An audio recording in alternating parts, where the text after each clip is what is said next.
गर्मियों में ये लड्डू आप ज़रूर से बनाकर खाएं। इन लड्डुओं हमने दो ऐसी चीज़ें डाली है जिसे खाने से आपकी कमजोरी सुस्ती सब दूर हो जाएगी और शरीर को एक ठंडक भी इन लड्डुओं को खाने से आपको मिलेगी।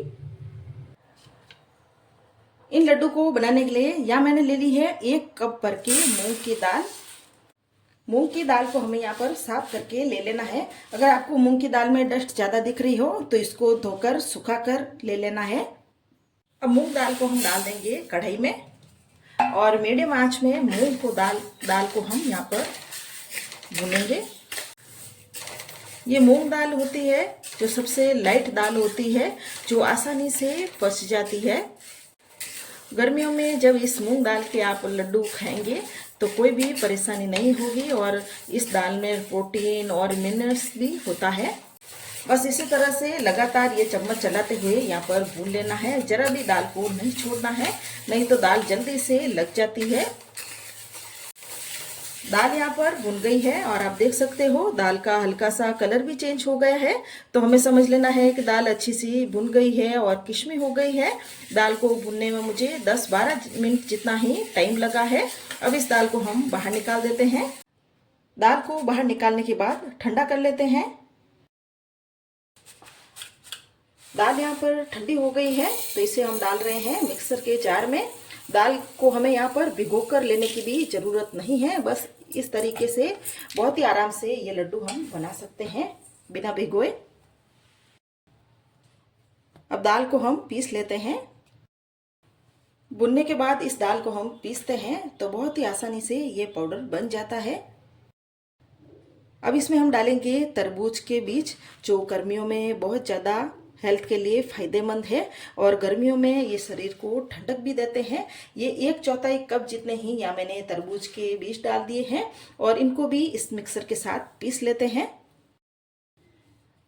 इस मिक्सर को हमने यहाँ पे पीस लिया है और एकदम ऐसा बारीक पीसा है, मोटा मोटा या दरदरा यहाँ पर हमें नहीं पीसना है। गर्मियों में आप इस तरह से मजक के बीज डालकर इन लड्डू को बनाकर खाएंगे तो ये आपके सेहत के लिए बहुत ही ज़्यादा हेल्दी लड्डू बनेंगे और सुपर डुपर हिट ये लड्डू बनेंगे। अब हम इसी कढ़ाई में डालेंगे घी। इन लड्डू में बहुत ज़्यादा घी डालने की ज़रूरत नहीं है, बस बहुत ही कम घी में ये लड्डू बन जाते हैं। या मैंने 3 चम्मच भरकर ही यहाँ पर घी डाल दिया है। अब इसमें हम जो मिक्सर बना के रखे हैं मगज के बीज का और दाल का, वो डाल देंगे और गैस को हम यहाँ पर एकदम लो आंच में रखेंगे और इस मिक्सर को घी में अच्छे से मिक्स कर लेते हैं धीरे धीरे से। और आगे देखेंगे कि हमें घी की और ज़रूरत पड़ती है या नहीं। बस इस तरह से लगातार चम्मच चलाते हुए इस मिक्सर को हम यहाँ पर मिक्स कर लेते हैं अच्छे से। मुझे इस मिक्सर में घी कम लग रहा है तो 1 चम्मच भरकर ही यहाँ हम इसमें घी और डाल रहे हैं। जितना हो सके इस मिक्सर में हम घी कम ही डालेंगे, नहीं तो हमने यहाँ पे 1 कप मूंग दाल ली है तो 1 कप जितना ही हमें यहाँ पर घी डालना पड़ता है। और गैस को हम यहाँ पर एकदम लो आंच में रखेंगे क्योंकि हमने पहले ही दाल को अच्छे से भून के लिया है, तो इस मिक्सर को हमें यहाँ पर बहुत ज़्यादा भूनने की ज़रूरत नहीं है। बस यहाँ पर हम अच्छे से मिक्स कर लेते हैं। या हमने जो मगज डाले हैं वो कच्चे हैं तो उनको हम हल्का सा यहाँ पर भून लेते हैं ताकि वो भी इस मिक्सर में अच्छे से भून जाए। बाकी इस मिक्सर को हमें यहाँ पर ज़्यादा भूनने की ज़रूरत नहीं है क्योंकि पहले ही भून के लिया हुआ है।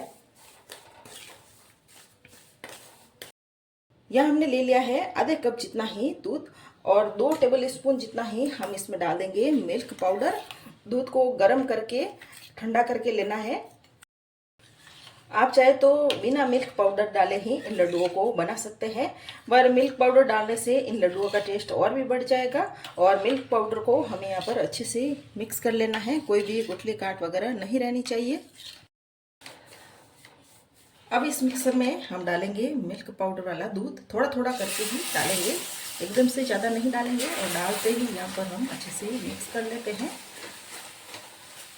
और एकदम से ये एब्जॉर्ब कर लिया है दूध को। थोड़ा दूध और डाल देते हैं। दूध इस तरह से मिल्क पाउडर डालेंगे दूध का तो ये लड्डू और भी ज़्यादा यहाँ पर सॉफ्ट बनेंगे। यहाँ मैंने पूरा दूध डाल दिया है और चलाते हुए मिक्स कर लेते हैं। गैस को हमें यहाँ पर एकदम लो आंच में ही रखना है। और दाल यहाँ पर ऐसी फूल भी गई है दूध डालने से। और वापस अच्छे से मिक्स कर लेते हैं। यहाँ पर मूंग दाल का दाना दरदरा ही रहता है, तो इस तरह से हम दूध डालेंगे तो ये दाना भी सॉफ्ट हो जाएगा और लड्डू भी यहाँ पर सॉफ्ट ही बनेंगे।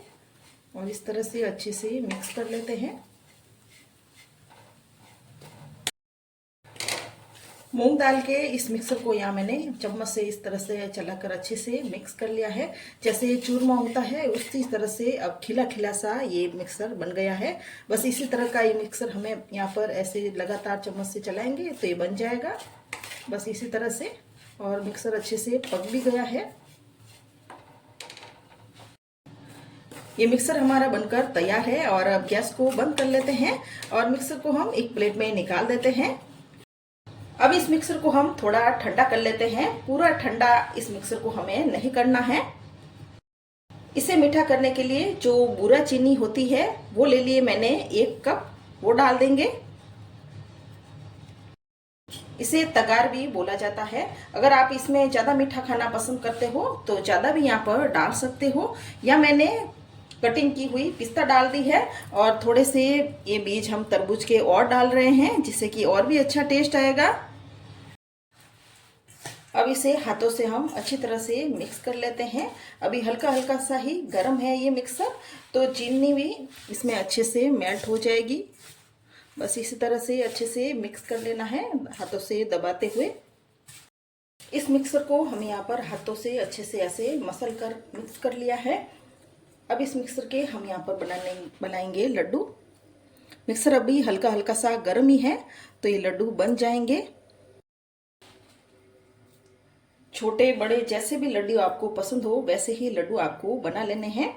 और कभी आपके लड्डू इसमें ना बने तो थोड़ा सा 2 टेबल स्पून जितना ही घी इसमें और मिक्स कर लेना है जिससे कि ये लड्डू आराम से बन जाए। ये बहुत ही ज़्यादा हेल्दी एक रेसिपी है। गर्मियों में इसे बनाकर आप इन लड्डुओं को बनाकर ज़रूर से खाएं। ये आपकी सेहत के लिए भी बहुत अच्छा है।